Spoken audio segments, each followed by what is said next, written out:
Star public নিউজে আপনাদেরকে স্বাগত। পাবলিক বলছে ব্যান্ডেল ব্যাসিলিকার কাছে বা ব্যান্ডেল চার্চের কাছে এই যে পারাপারের সেতুটি, এটি প্রায় 2 দশক হলো বন্ধ।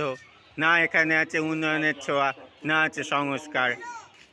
এই সেতুটি পুনরায় সংস্কার করা হলে এলাকাবাসীদের অনেক উপকার হতো, কিন্তু সেটা হয়নি। অথচ এই গঙ্গা এখানে রাজ্যে নাকি বইছে উন্নয়নের জোয়ার। এখানকার পাবলিক বলছেন স্থানীয় জনপ্রতিনিধিরা এই বৃষ্টি সংস্কারে উদ্যোগী হলে খুব ভালো হয়। স্টার পাবলিক নিউজের বিশেষ প্রতিবেদন হুগলি জেলার ব্যান্ডেল ব্যাসিলিকা থেকে। আরও খবর পেতে লক্ষ্য রাখুন, নজর রাখুন এবং পারলে ফ্রি চ্যানেলটি সাবস্ক্রাইব করুন।